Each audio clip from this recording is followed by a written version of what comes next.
श्री राम की प्रबल वैराग्यपूर्ण जिज्ञासा तथा तत्व ज्ञान के उपदेश के लिए प्रार्थना।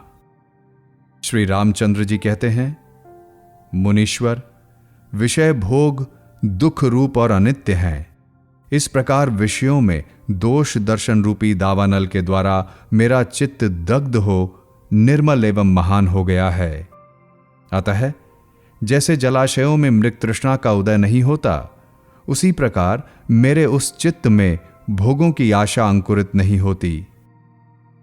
जैसे नीम के वृक्ष पर फैली हुई रसहीन गिलोय काल पाकर उत्तरोत्तर कड़वी होती जाती है, उसी प्रकार यह सांसारिक स्थिति भी दिन प्रतिदिन तीव्र वैराग्य के कारण मेरे लिए अधिकाधिक कटुता को प्राप्त हो रही है। मुनीश्वर, विविध चिंताओं से परिपूर्ण भोग समूहों एवं राज्यों की अपेक्षा चिंता रहित महात्मा पुरुषों द्वारा स्वीकृत एकांत सेवन ही मुझे अच्छा लगता है। सुंदर उद्यान मुझे आनंद नहीं देते, स्त्रियों से मुझे सुख नहीं मिलता और धन की आशा पूर्ति से मुझे हर्ष नहीं होता। मन के साथ साथ शांति मैं पाना चाहता हूं। मैं न तो मृत्यु का अभिनंदन और न जीवन का ही स्वागत करता हूं। जिस तरह संताप रहित होकर स्थित हूं, उसी तरह रह रहा हूं।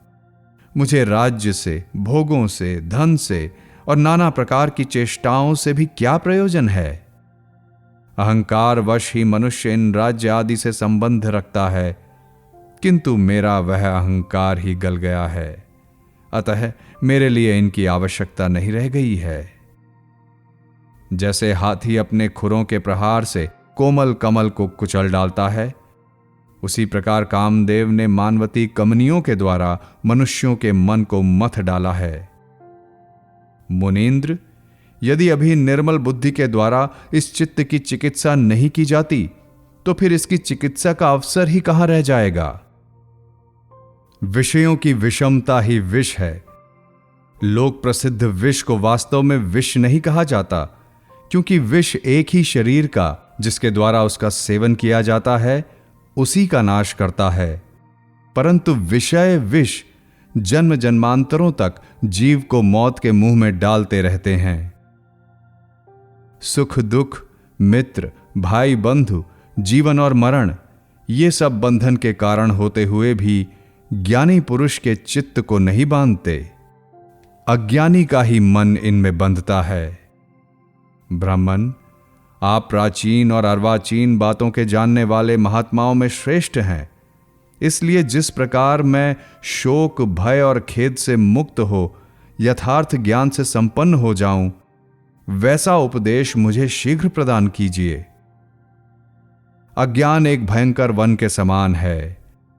जैसे वन में मृगों को फंसाने के लिए जाल बिछे होते हैं, कांटेदार झाड़ झंकाड़ फैले रहते हैं तथा जगह जगह बहुत से ऊंचे नीचे स्थान रहते हैं, उसी प्रकार अज्ञान रूपी वन भी विषय वासना के जाल से आवेष्टित दुख रूपी कंटकों से व्याप्त तथा संपत्ति विपत्ति रूपी ऊंचे नीचे स्थानों से युक्त है। महात्मन, जैसे रात में ऐसी अंधकार राशि नहीं होती जो चंद्रमा की चांदनी से नष्ट न हो जाती हो, उसी प्रकार संसार में ऐसी दुश्चिंताएं नहीं हैं जो उत्तम अंतःकरण वाले महात्मा पुरुषों के संग से क्षीण न हो जाएं। आयु वायु से टकराई हुई मेघों की घटा से झरते हुए जल बिंदुओं के समान क्षणभंगुर है। भोग मेघमाला के बीच में चमकती हुई बिजली के समान चंचल है तथा युवावस्था के मनोरंजन जल के वेग के समान चपल हैं। ऐसा विचार कर मैंने इन सब को त्याग दिया और तुरंत ही चिरकाल तक बनी रहने वाली शांति को आज से अपने चित्त पर शासन करने के लिए सुदृढ़ अधिकार मुद्रा समर्पित कर दी है। जैसे मृग तुच्छ तृण के लोभ से ठगे जाकर गड्ढे में गिर पड़ते हैं, उसी प्रकार अंतःकरण की वृत्तियां निस्सार विषयों द्वारा ठगी जाती और विक्षेप रूपी दुखों को भोगने के लिए उनके गहरे गर्त में गिर जाती हैं। जैसे देवता विविध भोग सामग्रियों से परिपूर्ण तथा चतुर्दश भुवनों के भीतर विचरण करने वाले अपने शीघ्रगामी विमान का परित्याग नहीं करते, उसी प्रकार विविध भोग वासनाओं से विस्तार को प्राप्त हुआ और समस्त लोकों में बेरोक टोक विचरने वाला मनुष्यों का यह चंचल चित्त भी कभी चपलता को नहीं छोड़ता। अतः महात्मन, जन्म मरण आदि दुखों से रहित, देह आदि उपाधियों से शून्य तथा भ्रांति रहित वह महान विश्रांतिदायक परम पद कौन सा है जहां मुझे जाने से शोक का अभाव हो जाता है। समस्त कर्मों का सुचारू रूप से अनुष्ठान करने वाले तथा सदा लौकिक व्यवहार में ही तत्पर रहने वाले जनकादि महापुरुष कैसे उत्तम पद को प्राप्त हुए। दूसरों को अधिक मान देने वाले महामुने, वह कौन सा उपाय है जिससे संसार रूपी पंख का अनेक अंगों से संपर्क हो जाने पर भी मनुष्य उससे लिप्त नहीं होता। किस दृष्टि बुद्धि का आश्रय लेकर आप जैसे पाप रहित महामना महापुरुष इस जगत में जीवन मुक्त होकर विचरते हैं।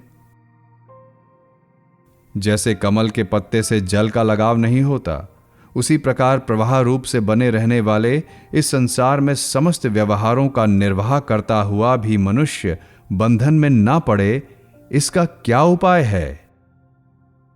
संपूर्ण प्राणियों को आत्मा के समान तथा इस समस्त भोग प्रपंच को तिनके के समान समझने वाला और मन की कामादि वृत्तियों का स्पर्श न करने वाला मनुष्य कैसे श्रेष्ठ पद को प्राप्त हो सकता है। जिसने संसार रूपी महासागर को पार कर लिया हो, ऐसा कौन सा महापुरुष है जिसके चरित्र का अनुसरण करके मनुष्य कभी दुखी नहीं होता। वह प्राप्त करने योग्य कल्याण और फल क्या है, इस विषय संसार में कैसे व्यवहार करना चाहिए। प्रभो, मुझे तत्व का कुछ उपदेश दीजिए जिससे मैं ब्रह्मा जी के द्वारा रचित इस अव्यवस्थित जगत का पूर्वापर आदि अंत समझ सकूं। इस संसार में ग्रहण करने योग्य वस्तु क्या है, त्याज्य वस्तु क्या है, तथा इन दोनों से भिन्न अग्राह्य एवं अत्याज्य वस्तु क्या है। मनुष्यों का यह चंचल चित्त किस प्रकार पर्वत के समान स्थिरता एवं शांति को प्राप्त करे। किस पावन मंत्र से सैकड़ों कलेशों की सृष्टि करने वाला यह दोष युक्त संसार रूपी विषूच का हैजा का रोग अनायास शांत हो सकता है। मुनीश्वर, ऐसा कौन सा उपाय है, क्या गति है, कौन सा चिंतन है, क्या आश्चर्य है तथा कौन सा साधन है जिसका अवलंबन करने से यह जीवन रूपी वन भविष्य में अमंगलकारी ना हो। भगवान, इस पृथ्वी पर, स्वर्ग में अथवा देव समाज में कोई भी ऐसी वस्तु नहीं है जिसे तुच्छ होने पर भी आप जैसे परम बुद्धिमान महात्मा रमणीय न बना दें। यह नश्वर संसार निरंतर दुखों से परिपूर्ण और नीरस है। कृपया यह बताइए कि यह किस उपाय से अज्ञान के निवारण पूर्वक परमानंद रूप उत्तम स्वाद से युक्त हो जाता है। मुने, यह मन रूपी चंद्रमा काम से कलंकित हो रहा है। इसे किस साधन एवं विधि से धोया जाए कि उससे अत्यंत निर्मल एवं परम आह्लादमयी दिव्य चांदनी का उदय हो। जिसे संसार की गति का अनुभव है और जिसने निष्काम भाव के द्वारा दृष्ट एवं अदृष्ट कर्म फलों का विनाश कर दिया है, ऐसे किस महापुरुष की भांति हमें इस संसार रूपी वन की गलियों में विचरते समय व्यवहार करना चाहिए। प्रभो, किस उपाय का आश्रय लिया जाए जिससे संसार रूपी वन में विचरने वाले जीव को राग द्वेष रूपी बड़े बड़े दोष तथा भोग समूह एवं ऐश्वर्य रूपी हिंसक जंतु कष्ट ना दे सकें। मुनिश्रेष्ठ, तीनों लोकों में मन की जो मननशालिनी सत्ता अर्थात विषय चिंतन रूप अस्तित्व है, उसे किसी साधन रूप युक्ति के बिना नष्ट नहीं किया जा सकता। अतः आप उस उत्तम युक्ति का पूर्ण रूप से उपदेश कीजिए, अथवा जिसका अवलंबन करने से लोक व्यवहार में तत्पर रहने पर भी मुझे दुख प्राप्त न हो सके, उस व्यवहार संबंधिनी उत्तम युक्ति का प्रतिपादन कीजिए। किस उत्तम चित्त वाले महापुरुष ने पहले युक्ति के द्वारा मोह का निवारण किया था? उसने किस प्रकार और क्या किया था जिससे उसका मन परम पवित्र होकर शांति को प्राप्त हो गया? भगवान, मोह की निवृत्ति के लिए आप जैसा और जो कुछ भी जानते हैं उसका उसी रूप में मुझे उपदेश कीजिए। वह कौन सा साधन है जिसका आश्रय लेने से अनेक श्रेष्ठ पुरुष दुख रहित स्थिति, कल्याण को प्राप्त हो गए हैं? श्री वाल्मीकि जी कहते हैं, भरद्वाज, जैसे मोर महान मेघों की घटाओं के सम्मुख केकारव करके थक जाने के कारण चुप हो जाता है, उसी प्रकार निर्मल चंद्रमा के समान मनोहर एवं महान तत्व विचार से विकसित चित्त वाले श्री रामचंद्र जी वशिष्ठ आदि महान गुरुजनों के समक्ष उपर्युक्त बातें कहकर चुप हो गए।